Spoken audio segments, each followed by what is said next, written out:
Good afternoon, everyone. Welcome to sa ating activity for today, which is pre-bid conference for goods with ITV number 2024-07-S. Let's start by an opening prayer to be led by Engineer De La Torre.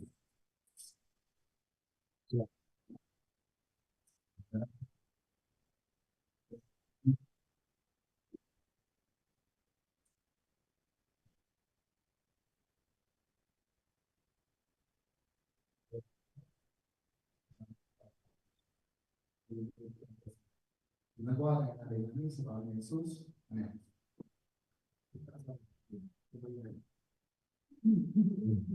Amen. Thank you, Engineer, for the prayer. These are our attendees for today's activity are the following, starting with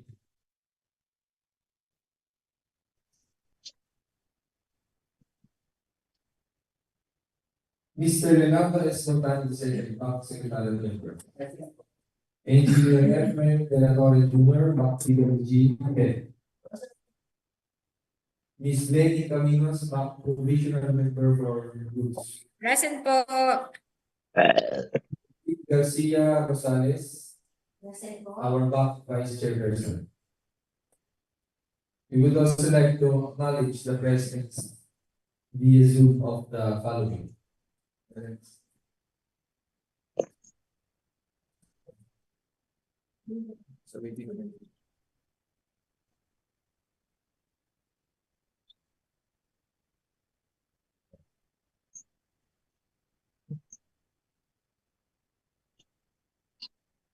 Engineer Princess de Samero, back TWG member. Present po. Engineer Raymond Muya, back TWG member. Present po. And the representative from the Great Stallion Security Agency Incorporated.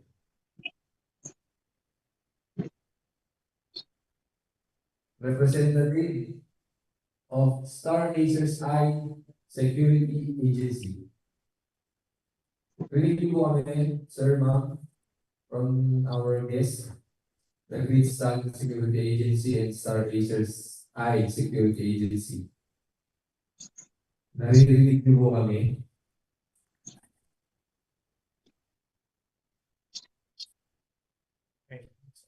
Engineer Jaime Lactaning, back regular member. Present po. Good afternoon. Engineer Eduardo Gallardo, back provisional member for all types of procurement. Present po. Miss Irna Orteliano, back regular member. Present po. Good afternoon. And yours truly, Engineer Jess Morris Tobias, back secretary.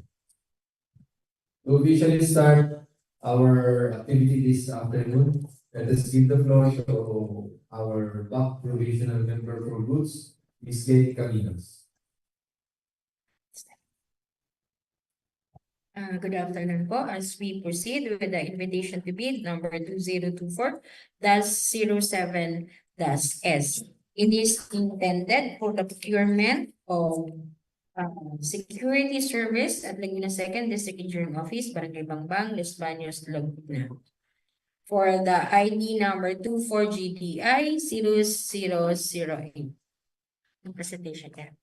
I will proceed now with the presentation.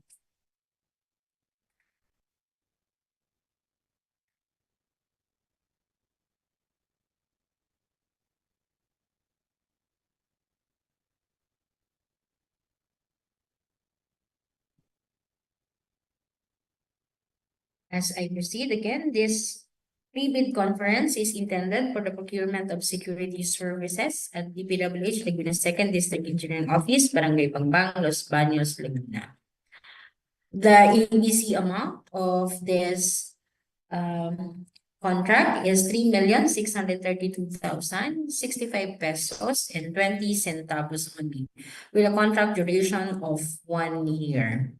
The proposed work, this contract is intended for a service rendered of security guard. Para po sa first shift is 3 personnel, second shift is 3 personnel, and again, for the third shift is 3 personnel din po. As to the detailed cost analysis, the amount directly to the security guard, this is in accordance with the existing laws as provided.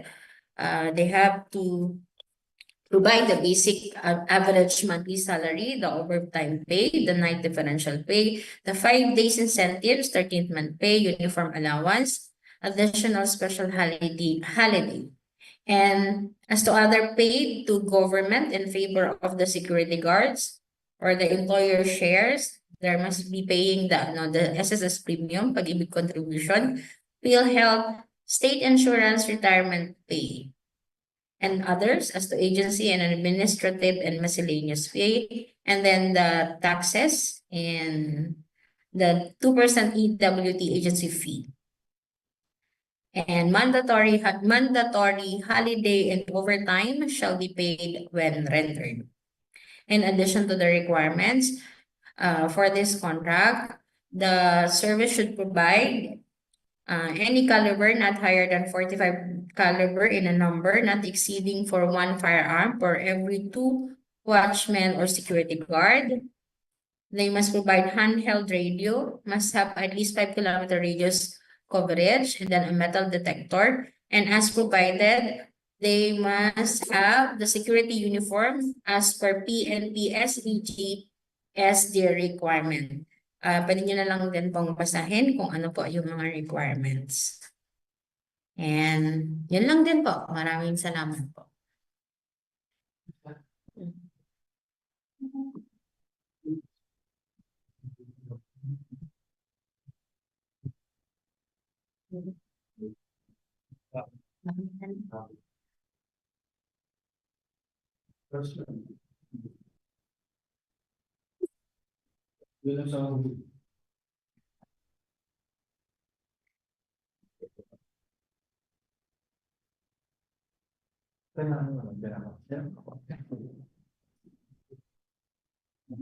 Thank you, Ma'am.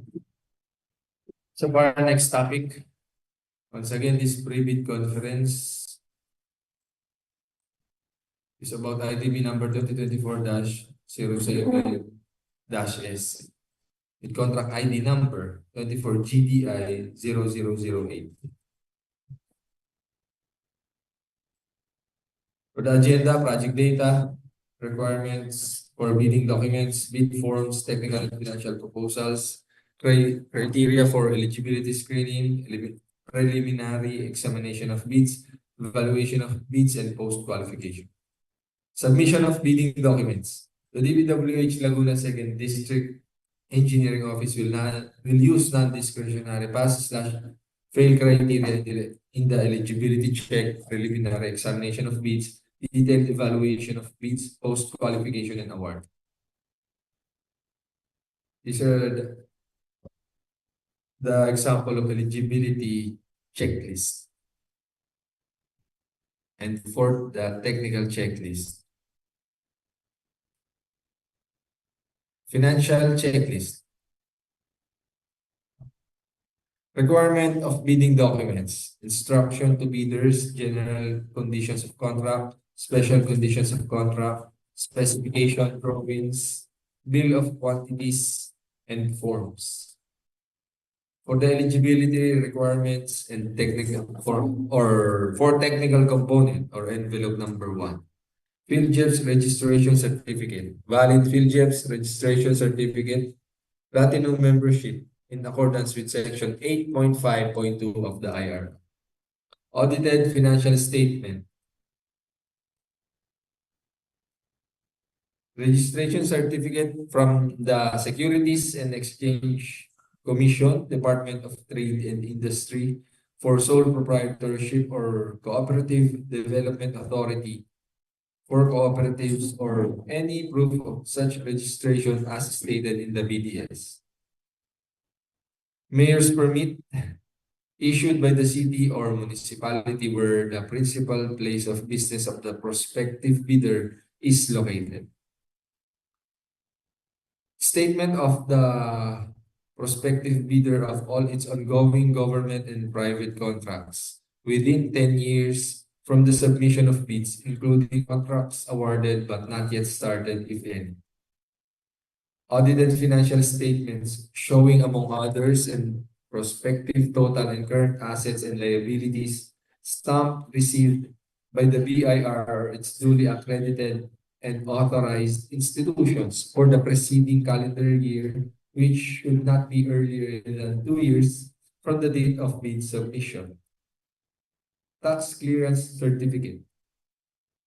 The net financial contracting capacity of the bidder shall be used in the eligibility processing. Prospective bidder must have an NFCC at least equal to the ABC to be procured as follows. NFCC is equals to the difference of current assets and current liabilities multiplied by 15 and subtracted by the value of portions of all outstanding works under the bidder's ongoing contracts, including awarded contracts to be started, which portions coincide with the contract to be bid.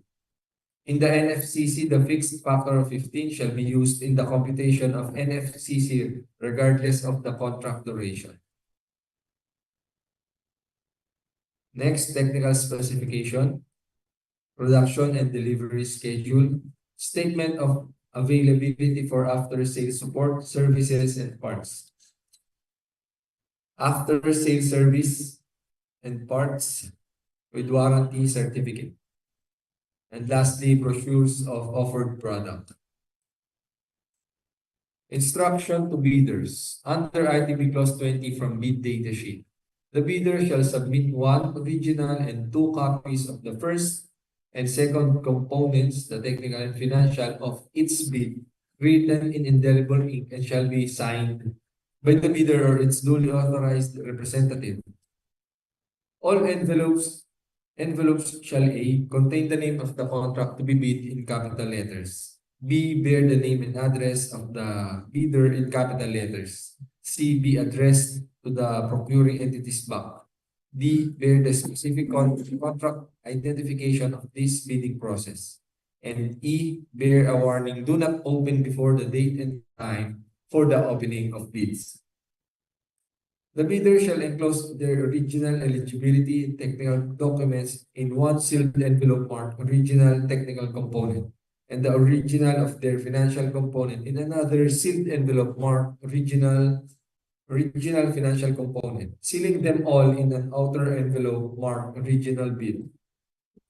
Each copy of the first and second envelopes shall be similarly sealed, duly marking the inner envelopes as copy number 1 or 2 technical component and copy number 1 or 2 financial component, and the outer envelope as copy number 1 or 2.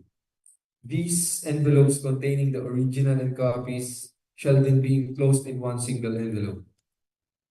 The bid documents, both technical and financial proposal, must be book-bounded or fastened at the left side with ear tag in A4 size of bond paper, font size 10 or up in 70 to 100% scale with documentary stamps and paginated as per DEO 90 series of 2002. Schedules for ITB number 2024-07-S. Deadline for submission of bids on or before December 16, 2024 at 10 a.m. Opening of bids immediately after the deadline of submission at DPWH Laguna 2nd District Engineering Office, New Conference Room, Barangay Bambang, Los Banos, Laguna. Bids must be duly received by the back secretariat through for manual submission, as I have said a while ago, here in our office. Please be informed that the above-mentioned required bidding documents are posted and available at the DPWH website and PhilGEPs for your reference and guidance. Once again, we're encouraging especially our prospective bidder, to ask questions or clarifications regarding the topic being discussed this afternoon. So far, our comment section is clear. No comments being raised by especially our prospective bidder. So I guess we can end our meeting here. And once again, to all the attendees in this room and through our social media platforms, thank you for attending.